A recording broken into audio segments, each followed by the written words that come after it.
22 फरवरी के दिन क्या आप चाहते हैं कि आपके बोर्ड में वही प्रश्न आया है जो आप पढ़ के जाए, तो बिल्कुल इस वीडियो को देखिए, क्योंकि वो मैं प्रश्नों को यहाँ पर डाला हूँ और आपके लिए लेकर आया हूँ वैसा वायरल पेपर। एकदम पूरा का पूरा यार पेपर आएगा और छापिएगा और चले आइएगा, और मैं आपके हर एक जिले के लिए लेकर आऊंगा, और हर एक जिले में ये पेपर एकदम पहुंच जाना चाहिए। और इसकी जिम्मेदारी आपको देता हूँ करे चालू। आप कहेंगे गुरु जी कैसे? मान लीजिए आपकी वो हैं अगले जिले के और आप हैं अगले जिले के, तो उनके पास शेयर हो जाएगा ना, हो जाएगा कि नहीं? कहेंगे गुरु जी अरे आप ऐसा बता रहे हैं, गुरु जी आप ऐसा बता रहे हैं, कोई है ही नहीं है तो हम कैसे शेयर करेंगे?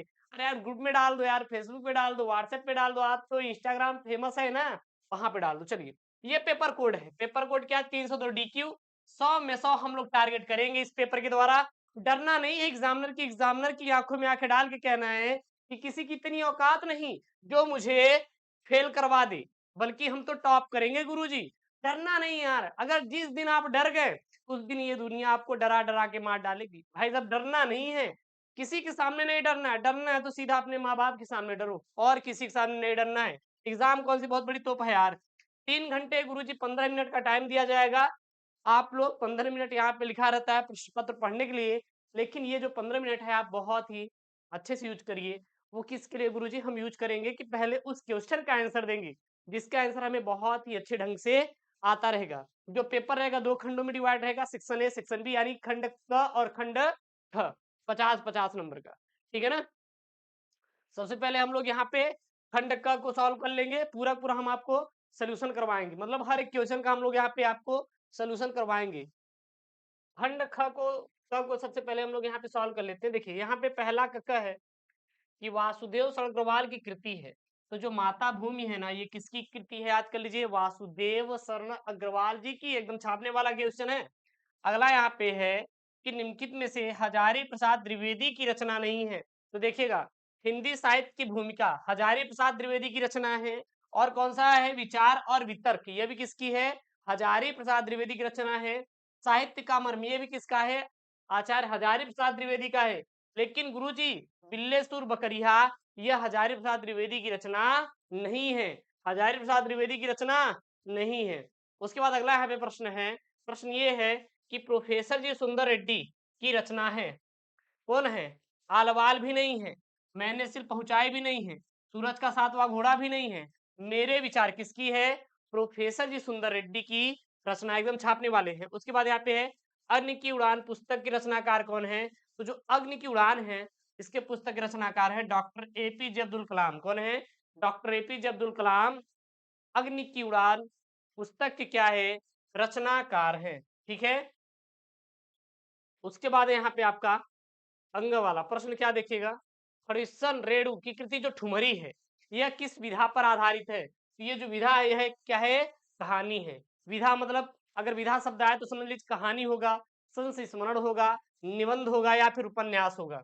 उसके बाद दूसरा का है रस कलश किसकी रचना है? अयोध्या सिंह उपाध्याय सर हरिऔध की रचना है।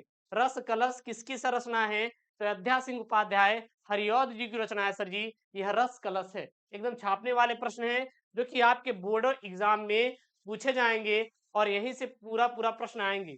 क्या आप लोगों को प्री बोर्ड का भी चाहिए? क्या चाहिए तो कमेंट करिए, मैं प्री बोर्ड का भी करवाना शुरू कर दूंगा।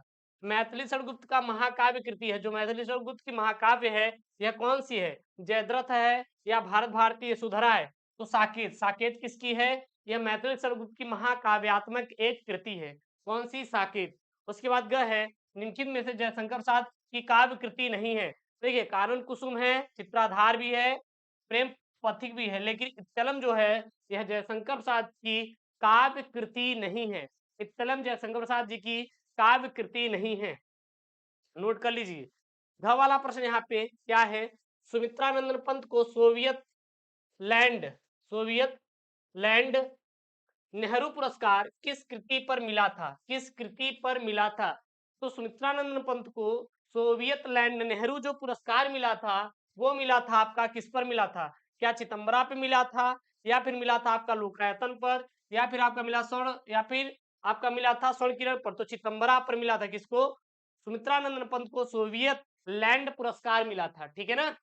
उसके बाद यहाँ पे अगला प्रश्न है अंगा वाला निम्नलिखित में से सच्चिदानंद हीरानंद वात्स्यायन का काव्य संकलन है, इसमें से काव्य संकलन कौन सा है? इसका कमेंट आपको उत्तर मेंशन करना है, इसका आपको आंसर मेंशन करना है। चलिए उसके बाद आपका आएगा गद्यांश। क्या आएगा? गद्यांश। कितने नंबर का आएगा गद्यांश? 10 नंबर का पेपर ऑन गद्यांश आएगा। कितने नंबर का आएगा? 10 नंबर का गद्यांश आएगा। ये पेपर एकदम वायरल वाला मॉडल पेपर है, तैयार रहना चाहिए। बार बार आपके बोर्ड में आता है ये पेपर। देखिए यहाँ पे है आपका, भूमि का निर्माण देवों ने किया है, वह अनंत काल से उसके भौतिक रूप, सौंदर्य और समृद्धि के प्रति सचेत होना हमारा क्या है? आवश्यक कर्तव्य है।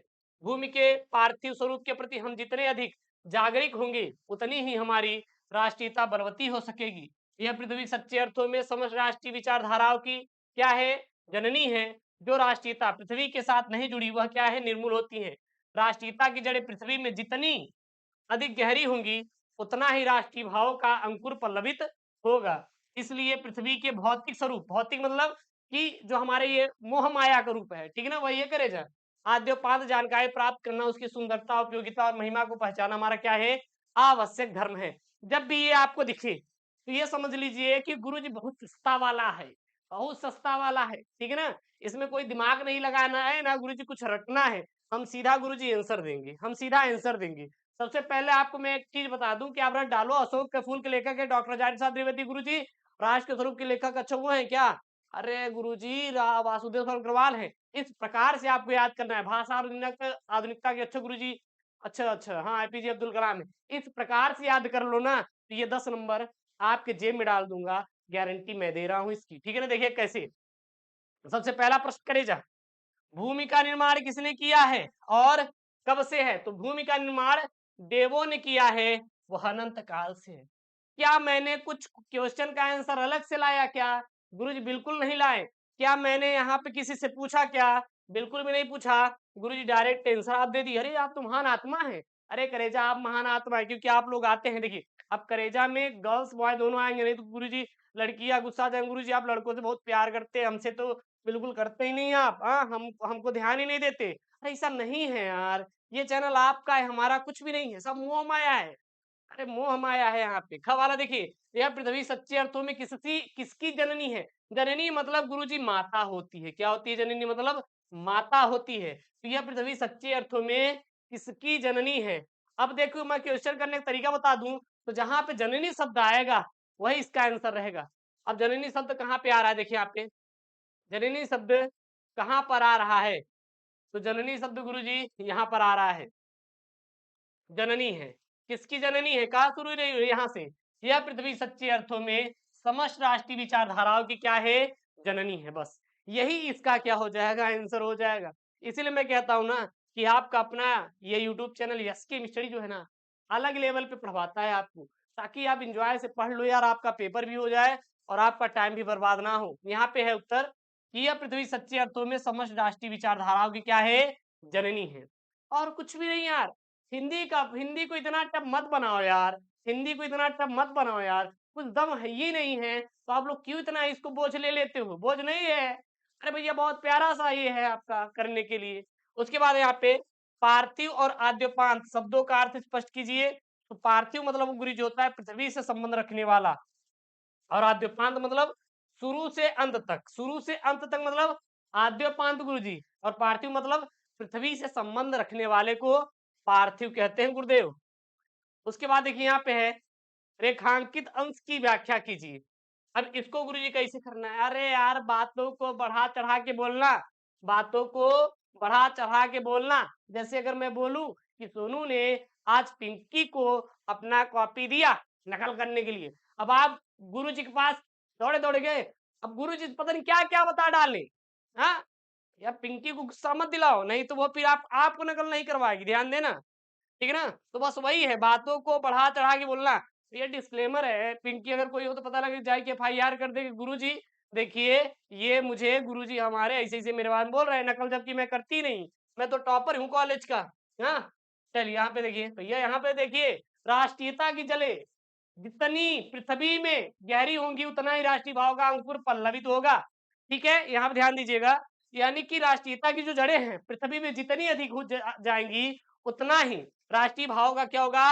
अंकुर पल्लवित होगा। इसी को कर जा बढ़ा चढ़ा के लिखना है। क्या लिखेंगे देखिएगा यहाँ पे, प्रस्तुत गद्य पंक्तियों में लेखक का कथन है कि जो राष्ट्रीय विचारधारा पृथ्वी से संबंध नहीं है, मतलब जुड़ी नहीं होगी, वह आधारहीन होगी, यानी कि उसका कोई आधार नहीं होगा, उसका अस्तित्व अल्प समय में ही समाप्त हो जाएगा, मतलब वो रहेगा लेकिन खत्म हो जाएगा। जैसे धुआं, धुआं क्या रह सकता है, क्या नहीं, कुछ सेकंड तक रहता है, उसके बाद वो खुद ही ब्रह्मांड में क्या हो जाता है, गुम हो जाता है। वस्तुतः हम पृथ्वी के गौरवपूर्ण अस्तित्व के प्रति जितना सचेत रहेंगे, उतनी ही अधिक राष्ट्रीयता बलवती बलवती होने की क्या संभावना रहती है।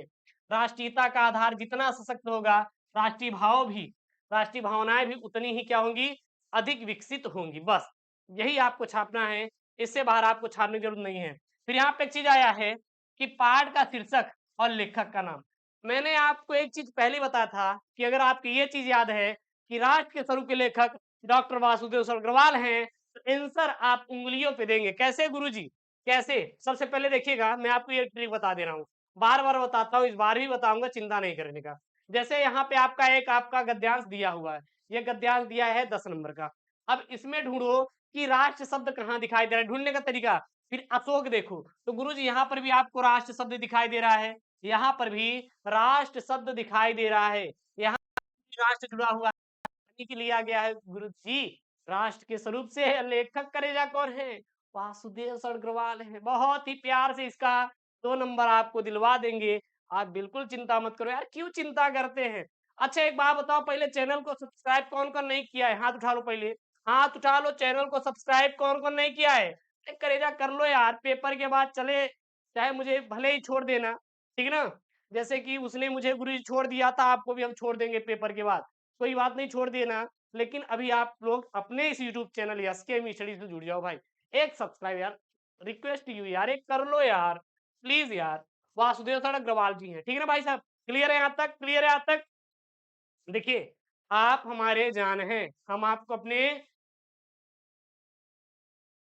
जितना भी पोटेंशियल है सब लगा के पढ़ाऊंगा, जितना भी हो सकेगा पेपर में आपको दूंगा, कुछ भी हो जाए। लोग बोलेंगे यार, बोलने दो, पूरे यूट्यूब पे लोग बोलते हैं, अरे क्या यार, बोलने दो, जो बोल रहा है बोलने दो। भाई हमसे आपसे मतलब पड़ी है, मेरा बस यही कर्तव्य है कि मैं यहाँ पे आऊं और ऐसे क्वेश्चन को यहाँ पे ऐड करूं जो आपके बोर्ड में आए, जो आपके पेपर में आए। लोग कॉपी करें यार, आपको कॉपी करे, मैं चाहता हूं कि आप इतना नंबर पाओ कि जो एक स्टूडेंट है 11वीं का, वो आपको अपना बड़ा भाई मानकर आपको फॉलो करके, देखिए मेरे भैया ने लास्ट मंथ में पढ़कर एसके स्टडी से 100 में 100 ठोक दिए, तो हम तो शुरू से ही जुड़ जाएंगे। ठीक है, यहाँ पे क्या है, आपका पद्यांश है। देखिए पद्यांश क्या है, मेरे प्यारे नवजल से कंज से नेत्र वाले, जाके आए न मधुवन से न से और न भेजा संदेशा, यानी कि मेरे प्यारे नवजल से कंज से नेत्र वाले, अरे कृष्ण भगवान जिसके जो नेत्र हैं वो कैसे हैं, वो कैसे हैं, कंज से नेत्र वाले, मतलब कि नीली आंखों वाले, ठीक है ना। और वो मधुमत जाने के बाद हमारे पास कोई संदेश नहीं भेजा, यानी कि जो राधा है, यह राधा जो है कृष्ण की विरह में रो रही हैं, और रोते रोते कह रही कि जिनकी आंखें बहुत ही प्यारी हैं, हाँ, और वो चले गए मधुबन, और उन्होंने मुझे कोई संदेशा उन्देशा नहीं भेजा। मैं रो रो के प्रिय विरह में बावली हो रही हूँ, और इस विरह में, इस दूरी में मैं पगला गई हूँ कि रात में गुरुजी चैटिंग किए थे, लेकिन गुरु चैटिंग हुई नहीं, इसलिए मैं पागल हो गई। बस वही है, जाके ना आए जाके मेरी सब दुख कथा, श्याम को तो सुना दे। जैसे आजकल हो रहा है ना, देखते होंगे कि भैया आप चैटिंग हो रही है, पता लगा रात को ऑफलाइन कॉल हो गया, तो हो गया दिमाग डिस्टर्ब। लेकिन तब ऐसा नहीं था भैया, ये सब भगवान है, भगवान है प्रभु।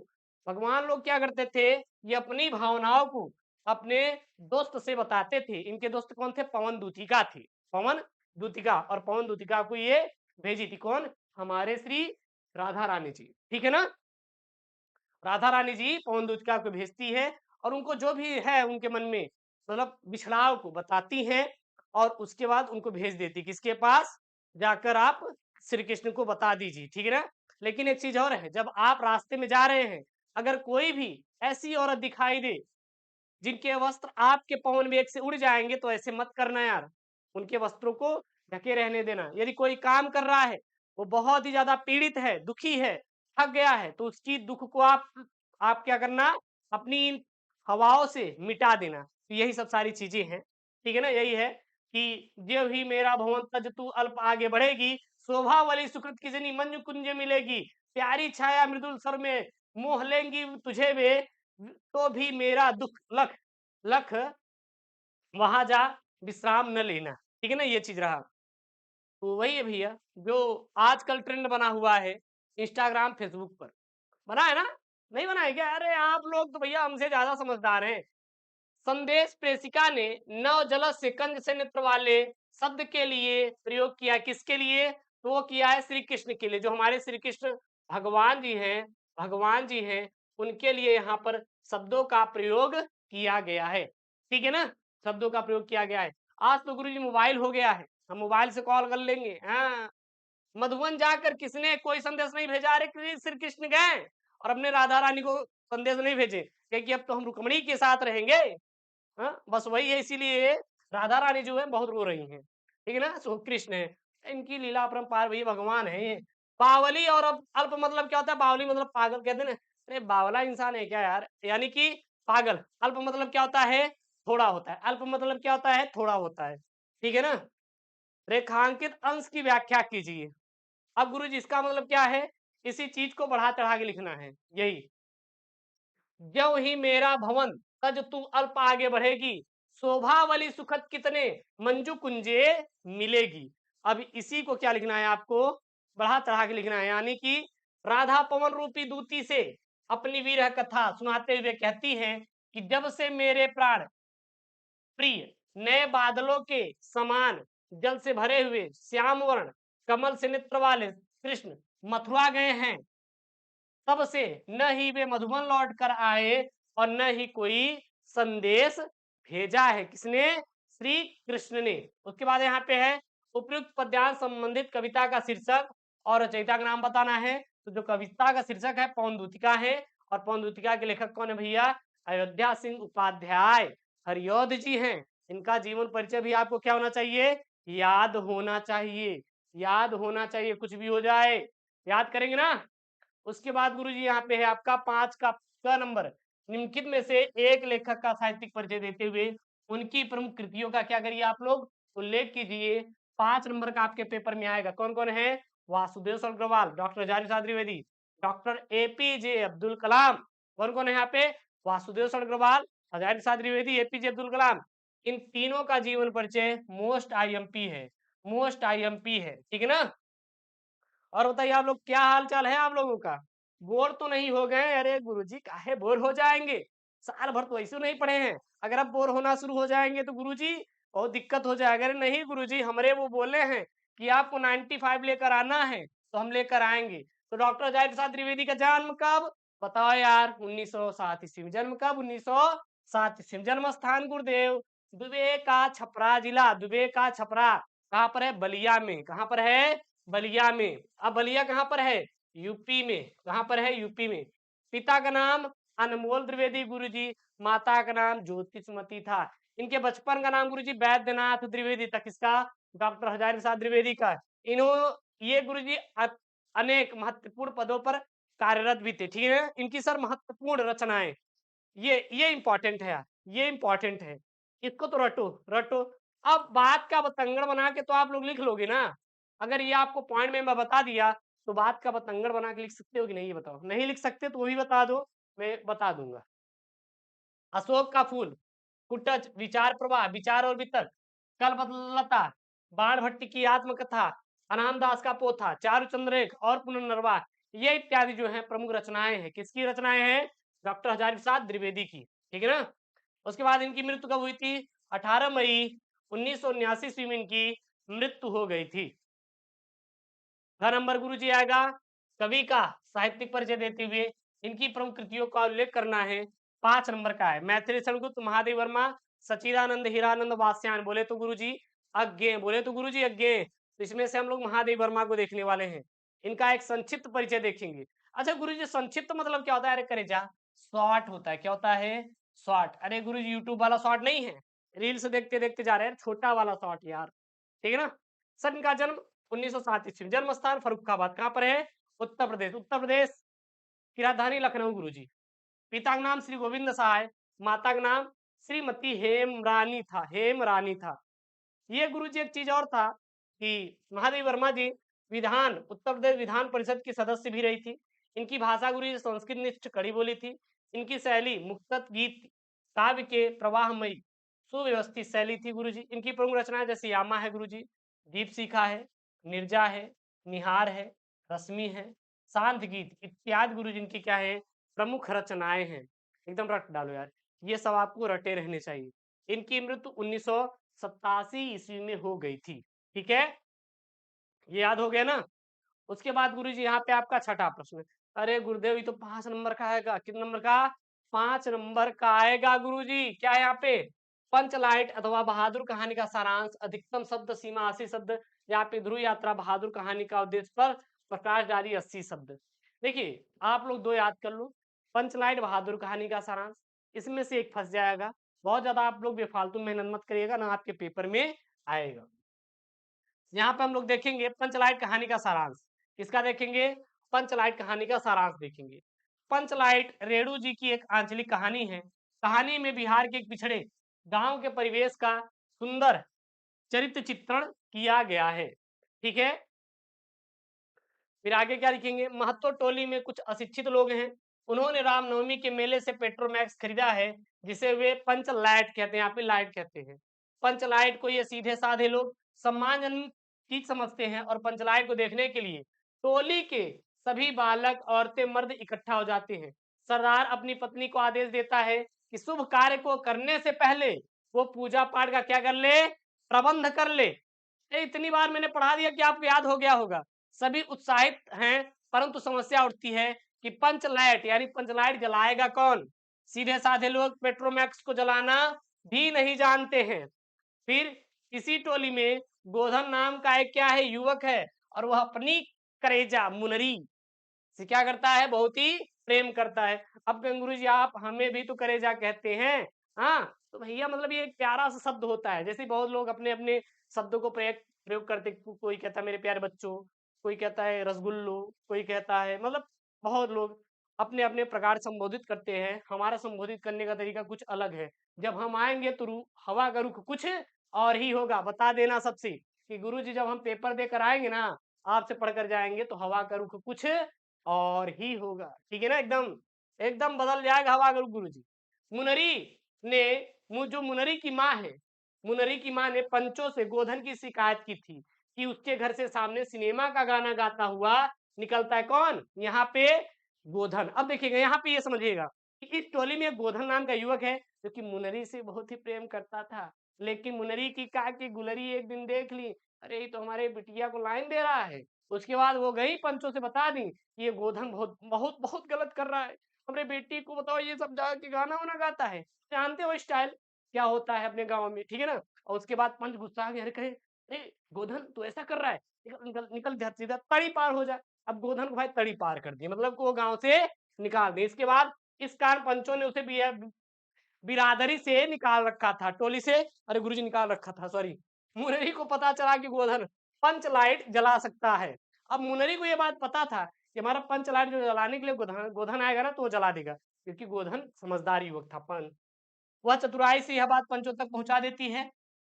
पंच गोधन को पुनः बिरादरी में ले लेते हैं और वह पंचलाइट को क्या करता है? जला देता है। मुनरी की माँ गुलरी का की अभी ये गई थी, बता रही थी पंचों से कि गोधन लाइन मारता है गुरुजी हमरे बिटिया को, और अब देखिए दामाद बना ली। देखिए कितना चतुर होती है यार काकी लोग, हमें नहीं पता।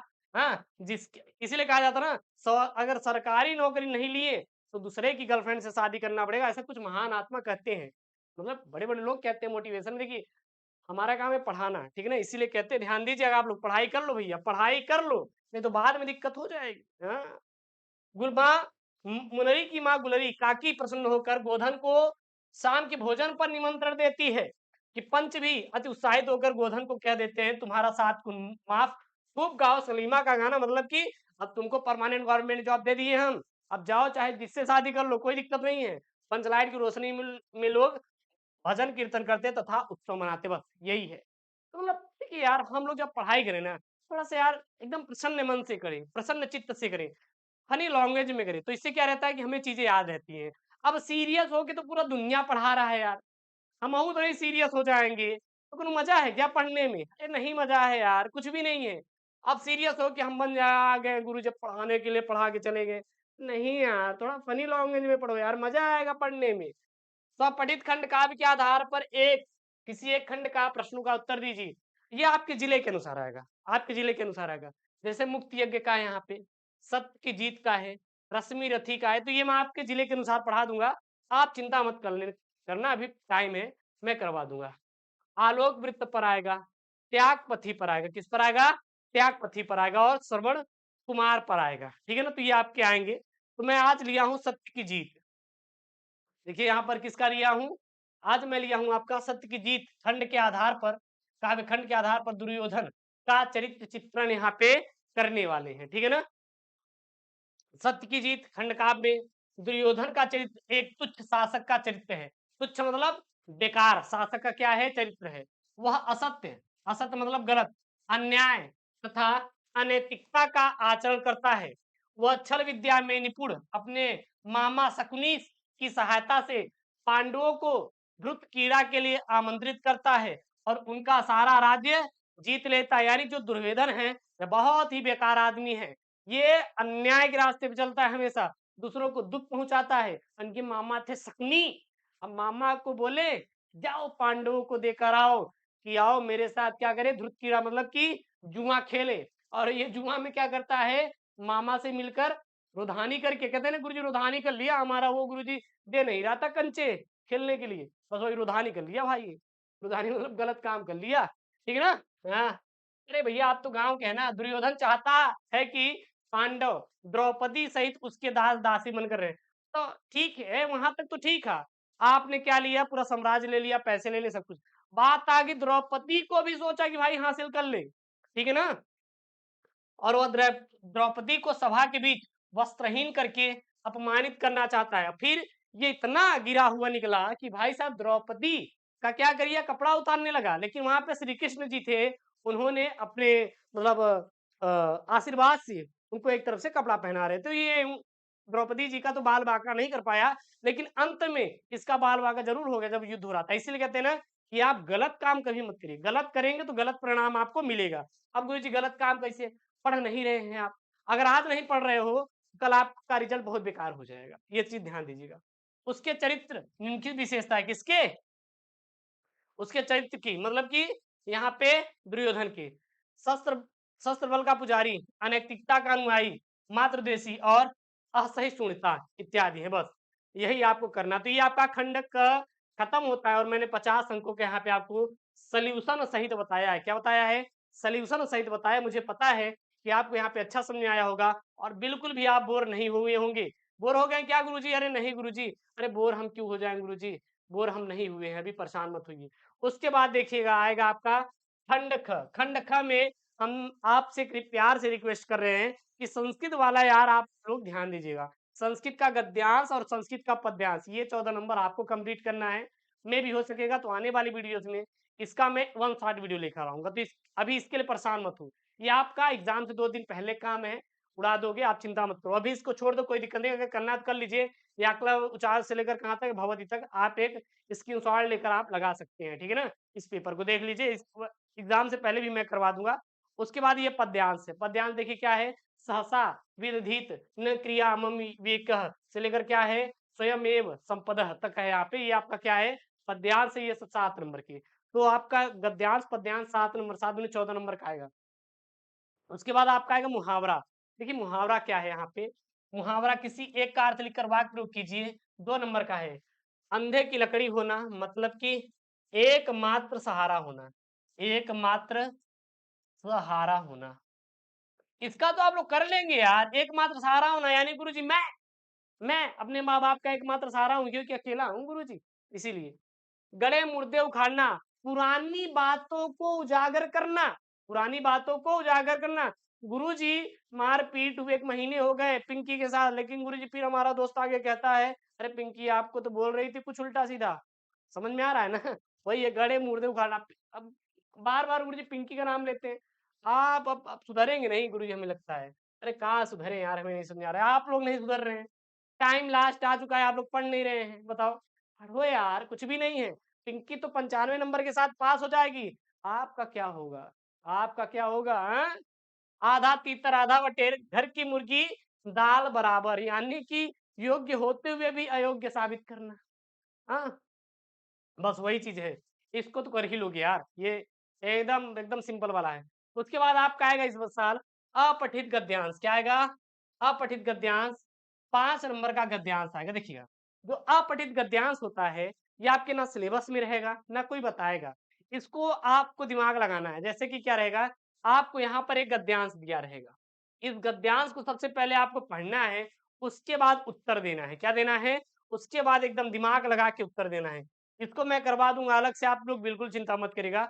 अपठित गद्यांश में जैसे यहाँ पे है ना, यहाँ पे 5 नंबर का रहेगा, समस्या का हल कहाँ है, किस उपाय से हमारी समस्या सुलझ सकती है, हथियार डालने का अर्थ क्या है, तो ये तो आपको मैं करवा दूंगा, आप बिल्कुल चिंता मत करना।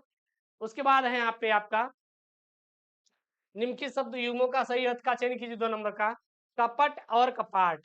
तो एक कपट मतलब क्या होता है? धोखा होता है गुरुजी। कपाट मतलब क्या होता है गुरुजी? दरवाजा होता है। क्या होता है? दरवाजा होता है। जलद और जलद, जलद और जलद, तो जलद जलद मतलब बादल होता है, जलद मतलब गुरुजी क्या होता है? कमल होता है। क्या होता है? कमल होता है।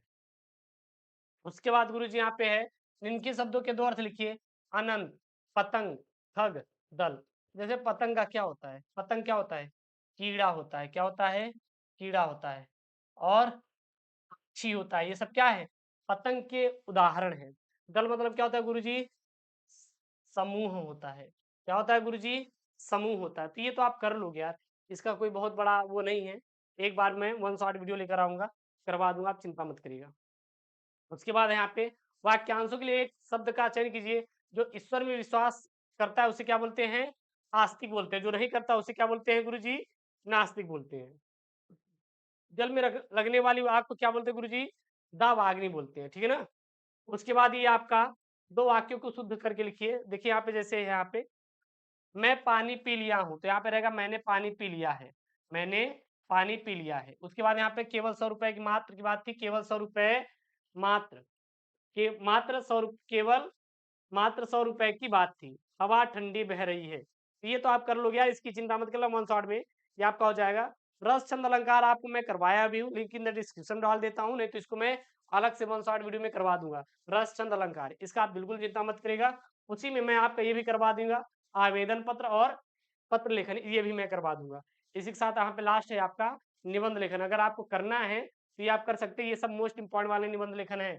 1 रहेंगे, हम रहेंगे, यानी कि पर्यावरण। ये क्या आपका? पर्यावरण है सीधा। 1 कहीं दिखाई दे, पर्यावरण है। आतंकवाद है, विज्ञान और समाज है, राष्ट्रीय एकता है, ये स्वास्थ्य पर निबंध है। तो ये आपका रहा क्या? 22 फरवरी के लिए हिंदी का पेपर, एकदम वायरल वाला यार मॉडल पेपर है, तैयार कर लीजिए। आपको गारंटी देता हूँ कि एग्जामिनर 95 प्लस ही देगा, आपको 95 प्लस ही देगा। लेकिन जितने भी वीडियो आ रही हैं, आप पढ़िए, देखिए, जो चीज नहीं समझ आ रहा है आप कमेंट कीजिए, मैं उसको और बेहतर से आपको देने का प्रयास करूंगा। और आशा करता हूँ कि आपको वीडियो पसंद आया होगा। सो यार प्लीज यार, आई हम्बल रिक्वेस्ट यू यार, चैनल को सब्सक्राइब कर लो यार प्लीज यार। I humble request you, I humble request you, आप लोग चैनल को सब्सक्राइब कर लो। ठीक है ना? बस एक सब्सक्राइब, ज्यादा नहीं, एक को यार। ठीक है, मिलते हैं नेक्स्ट वीडियो में। ओके दोस्तों, थैंक यू, जय हिंद। ठीक है ना?